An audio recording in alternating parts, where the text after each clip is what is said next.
अभी हाल ही में industrial minister लोगों की ब्रिक्स के जो इंडस्ट्रियल मिनिस्टर हैं उन लोगों की आपस में जबरदस्त तरीके से एक मीटिंग हुई है और इसमें चीन ने प्रस्ताव रखा है कि कहीं ना कहीं एक ब्रिक्स इनोवेशन बेस भी हम लोगों के बीच में आपस में बनाया जाए, जिससे कहीं ना कहीं जो टेक्नोलॉजी का आदान प्रदान है और जो 5G टेक्नोलॉजी पर जो वर्क कंट्रियां वर्क करना चाह रही है, तो इस पर क्या भारत का रुख रहने वाला है, क्या भारत ने इसमें कहा है, क्या ब्रिक्स के अन्य देश जिसमें रशिया और ब्राजील, चाइना और साउथ अफ्रीका भी आते हैं, तो क्या इन लोगों ने रखा है इसमें चाइना के जो प्रस्ताव पर क्या इंडिया का रुख रहा है, क्या साउथ अफ्रीका, क्या रशिया का, क्या ब्राजील का रुख रहा है। तो इन सबको बारे में हम डिस्कस करेंगे। बहुत ही मजेदार लेक्चर होने वाला है और बहुत इंटरेस्टिंग रहने वाला है और बहुत कुछ आपको इस वीडियो में जानने को मिलेगा। तो चलिए स्टार्ट करते हैं, लेकिन उससे पहले अगर आपने चैनल को सब्सक्राइब नहीं किया चैनल को जरूर सब्सक्राइब कर लें, साथ ही नोटिफिकेशन बेल को दबाना ना भूलें। इसके अलावा वीडियो को लाइक करना भी ना भूलें। तो अभी हाल ही में ये न्यूज में क्यों है, तो न्यूज में क्यों है कि अभी रिसेंटली में कहीं ना कहीं ब्रिक्स की जो इंडस्ट्रियल मिनिस्टर के जो है उनके बीच में एक मीटिंग हुई है और भारत के जो इंडस्ट्रियल मिनिस्टर है उनका नाम है पीयूष गोयल जी। तो उन्होंने इस मीटिंग को अटेंड किया और इसमें कहीं ना कहीं आर्टिफिशियल इंटेलिजेंस को लेकर काफी ज्यादा चर्चा हमें देखने को मिली है। इसके अलावा जो 5G के जो ट्रायल्स होने हैं पूरी दुनिया भर में, तो उनमें कहीं ना कहीं चाइना की जो कंपनी है हुआवे, तो उसको कहीं ना कहीं, अब यहाँ पर हुआवे की बात तो नहीं हुई है, लेकिन कहीं ना कहीं इनडायरेक्टली जो चाइना ने कहा है कि आप लोग कहीं ना कहीं चाइना के, ये एक प्रस्ताव है जिसको ब्रिक्स इनोवेशन हब भी बोल सकते हैं, तो इसको कहीं ना कहीं आप लोग कहीं ना कहीं एक्सेप्ट करिए और एक बेस बनाने के लिए आप लोग कहीं ना कहीं तैयार होइए और हम इस पे कहीं ना कहीं 5G टेक्नोलॉजी को कहीं ना कहीं आपके क्षेत्र में जबरदस्त तरीके से कहीं ना कहीं चालू करना चाहते हैं। तो ये पूरी न्यूज है और ये पूरी खबर है। तो क्या इसके मायने निकल सकते हैं, क्या भारत इस पर एग्री होगा, क्या भारत का इस पर रुख रहने वाला है, तो बहुत कुछ जानने को आपको मिलेगा। और इससे पहले लेकिन हम थोड़ा सा ब्रिक्स के बारे में जान लेते हैं। तो जो ब्रिक्स का जो फॉर्मेशन हुआ था वो हुआ था 2001 में, लेकिन कहीं जो फाउंडेशन हुआ था 2001 से बात चल रही थी, लेकिन कहीं ना कहीं इसका फॉर्मेशन देखने को मिला 2009 में। इसकी पहली मीटिंग भी कहीं ना कहीं 2009 में हुई है और वर्तमान में जो इसके स्टेट लीडर हैं जैसे जेयर बोल्सोनारो है ब्राजील के हैं, व्लादिमीर पुतिन रशिया के हैं, नरेंद्र मोदी इंडिया के हैं, शी जिनपिंग कहीं ना कहीं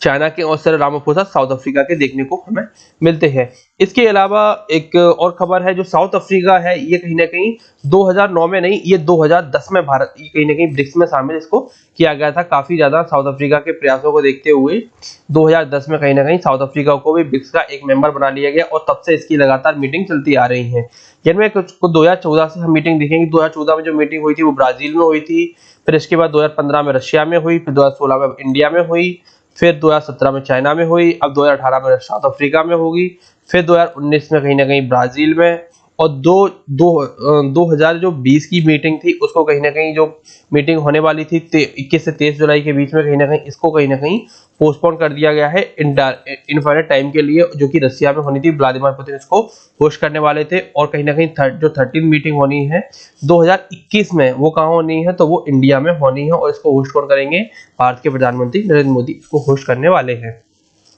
तो क्या की पॉइंट रहे इस मीटिंग के, तो की पॉइंट ये रहे कि चाइना ने कहीं ना कहीं 5G ट्रायल्स के लिए कहीं ना कहीं और आर्टिफिशियल इंटेलिजेंस को बढ़ावा देने के लिए चाइना ने एक प्रपोजल रखा कि हम कहीं ना कहीं ब्रिक्स इनोवेशन हब बनाने के प्रपोजल को है। लेकिन इसके साथ काफी ज्यादा प्रॉब्लम भी है। चाइना का जो प्रपोजल है वो कहीं ना कहीं बहुत ज्यादा प्रॉब्लम कर सकता है, भारत के लिए खड़ी कर सकता है, क्योंकि भारत एक अकेला मेंबर है जो कहीं ना कहीं इस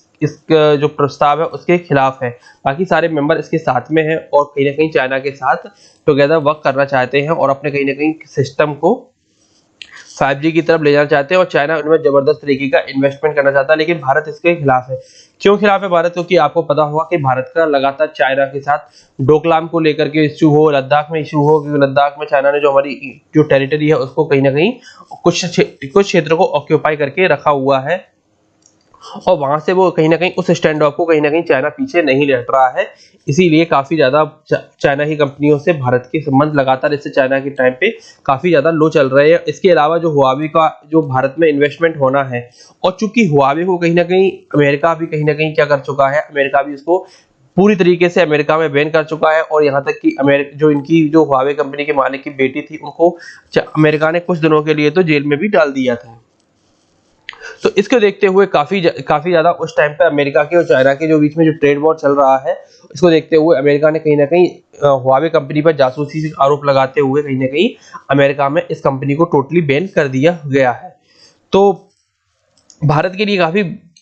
अजीब सी सिचुएशन हो गई है कि 5G टेक्नोलॉजी तो भारत को भी चाहिए, क्योंकि अगर लगातार 4G भी भारत में काफी लेट आया, 3G भी भारत में काफी लेट आया और 5G भी अगर लेट आएगा तो भारत फिर से काफी ज्यादा पीछे जाने की संभावना लगातार बनी हुई है। तो भारत भी चाह रहा है कि कहीं ना कहीं पूरे विश्व के साथ भारत में भी 5G लॉन्च हो। तो इसके देखते हुए भारत ने काफी ज्यादा स्टेप लिए हैं, लेकिन हम उससे पहले जानेंगे कि इस प्रस्ताव पर अन्य देशों का क्या रुख रहा है। तो क्या देशों का जो जो अदर कंट्रियां हैं ब्रिक्स की, तो उनका क्या रुख रहा है, तो इसको जानेंगे। तो रशिया का क्या रुख रहा है, तो रशिया पूरी तरीके से चाइना के साथ काम करने को पूरी तरीके से तैयार है और उसने कहीं ना कहीं जो 5G टेलीकॉम जो कहीं ना कहीं 5G टेलीकॉम का जो कंपनियां हैं चाइना की, उनका वेलकम किया है रशिया के अंदर। इसके अलावा साउथ अफ्रीका ने भी कुछ इसी तरीके की बात की है। वो भी कहीं ना कहीं जो वहां की 3 टेलीकॉम सर्विस प्रोवाइडर कंपनियां हैं उनको कहीं ना कहीं असिस्टेंट प्रोवाइड कराएगा। कौन? हुआवे कंपनी वहां पर असिस्टेंट प्रोवाइड कराएगी, उनकी सहायता करेगी कहीं ना कहीं 5G सर्विस को लाने में। इसके अलावा ब्राजील का भी कुछ मिला जुला रुख रहा है। उसने कहीं ना कहीं कुछ को अलाउड किया है, कुछ को अलाउड नहीं किया है, लेकिन वो फाइनल डिसीजन उनका कहीं ना कहीं अभी तो उनके द्वारा लिया नहीं गया है। और ये कहा गया है कि कहीं ना कहीं हम चाइना की कंपनियों को कहीं ना कहीं वेलकम करते हैं और उनको कहीं ना कहीं 5G ट्रायल के लिए उनके कंपनियों को, हुआवे जैसी कंपनियों को कहीं ना कहीं वेलकम करेंगे। इसके अलावा चाइना में पहले से भी हुआवे की जो 4G कहीं ना कहीं उसमें काम किया गया था 4G के क्षेत्र में, वो भी कहीं ना कहीं लगभग 1/3 जो डिवाइसेस हैं जो करेंटली चाइना में टेलीकॉम इंडस्ट्री में है, वो कहीं ना कहीं चाइना की ही ब्राजील के अंदर डिवाइसेस लगी हुई हैं जो कि 4G सिस्टम पर काम करती हैं।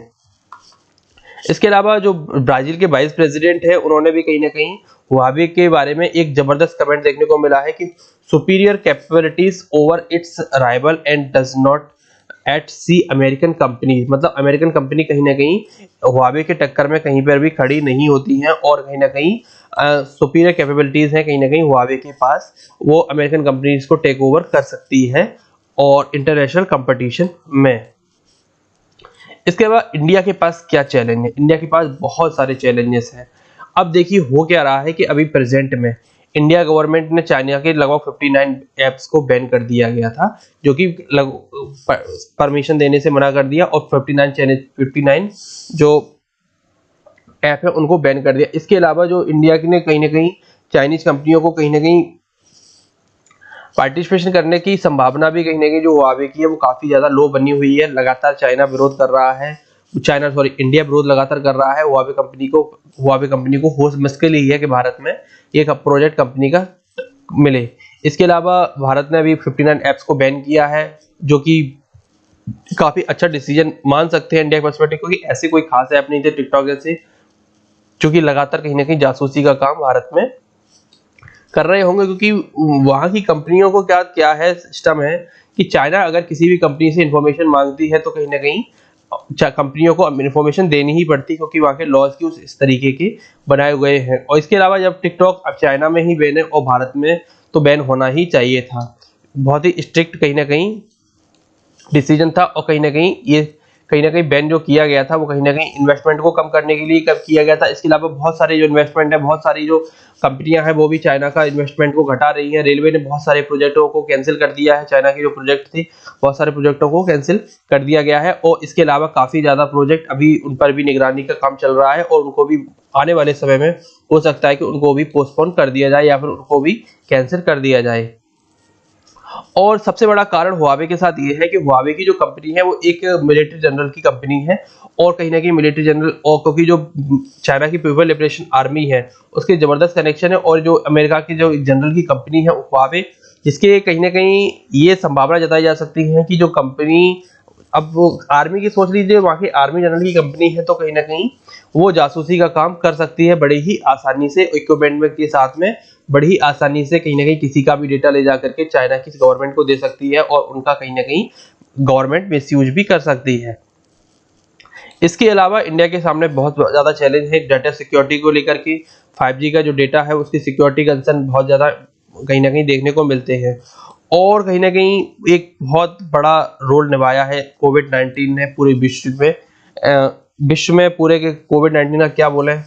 एक खतरनाक एक एपिडेमिक बन के आया पूरे विश्व में और पूरी विश्व की अर्थव्यवस्था को तहस नहस कर दिया। और 5 में से आज 4 देश, जिनमें चाइना को छोड़कर के चारों देश, ब्राजील हो, रशिया हो, इंडिया हो या साउथ अफ्रीका हो, चारों देश आज कोविड-19 की समस्या से बहुत जबरदस्त तरीके से जूझ रहे हैं। हालांकि चाइना में नॉर्मलसी आ चुकी है और चाइना का क्लेम है कि उनके यहाँ पे अब कोविड जैसे कोई भी चीज़ नहीं है। लेकिन अन्य देशों में कहीं न कहीं ये एक एपिडेमिक ऐसा बन के आया है कि जो वहाँ की अर्थव्यवस्थाओं को नेस्तनाबूद कर दिया गया है, नेस्तनाबूद पूरी तरीके से कर चुके हैं।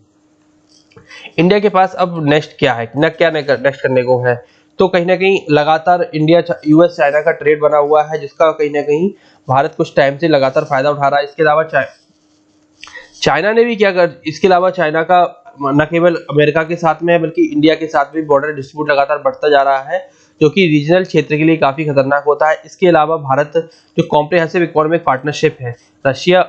जिसमें रशिया, इंडिया और चाइना, इसके अलावा आरआईसी है और ब्रिक्स है। ये एक काफ़ी कॉम्प्लेक्स इंटरनेशनल सिचुएशन बन चुकी है, जो इंटरनेशनल ग्रुप है वो काफ़ी कॉम्प्लेक्स हो चुके हैं। और कहीं न कहीं इंडिया ने अभी हाल ही में ग्लोबल पार्टनरशिप और आर्टिफिशियल इंटेलिजेंस का भी एज अ फाउंडिंग मेंबर कहीं न कहीं शामिल हुआ है उसमें। और ये क्या करेगा, ये एक बहुत ही बड़ा ग्रुप है आर्टिफिशियल इंटेलिजेंस पे काम करने के लिए, जिसमें कौन-कौन से देश हैं? अमेरिका है, ब्रिटेन है, यूरोपियन यूनियन है, ऑस्ट्रेलिया है, कनाडा है, फ्रांस है, जर्मनी है, इटली है, जापान है, मेक्सिको है, न्यूजीलैंड है। मतलब विश्व की मेजर कंट्रीज जिसमें चाइना वगैरह नहीं है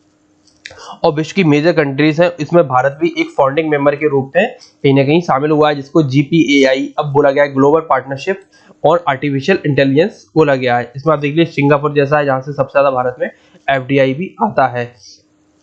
और ये काम भी क्या करेगा, ये भी कहीं ना कहीं काम 5G के क्षेत्र में करेगा और 5G टेक्नोलॉजी को काफी ज्यादा बढ़ाएगा। और इसके अलावा भारत में जो मेक इन इंडिया प्रोग्राम चल रहा है, और भारत ने क्या किया है अभी लास्ट के लगभग 10 सालों में, जो इंडियन की सॉफ्टवेयर कंपनीज हैं उन्होंने काफी ज्यादा प्रोग्रेस हासिल कर ली है इंफॉर्मेशन के क्षेत्र में। और कहीं ना कहीं ये टेक्नोलॉजी जो प्रमोटिंग कंपनियां हैं, कहीं ना कहीं जो टेक्नोलॉजी भारत ने अर्जित की है उसका काम भारत कहीं ना कहीं मेक इन इंडिया के रूप में और सेल्फ रिलायंट इंडिया के रूप में कहीं ना कहीं आगे आने वाले समय में बहुत जबरदस्त तरीके से कर सकता है, और जो कि भारत के 5G इंटरेस्ट के लिए काफी ज्यादा यूजफुल हो सकता है। तो ये था आज का वीडियो। आई होप ये वीडियो आपको पसंद आएगा, आपके लिए वीडियो इन्फॉर्मेटिव होगा। धन्यवाद। गॉड ब्लेस यू ऑल, आप लोगों को धन्यवाद।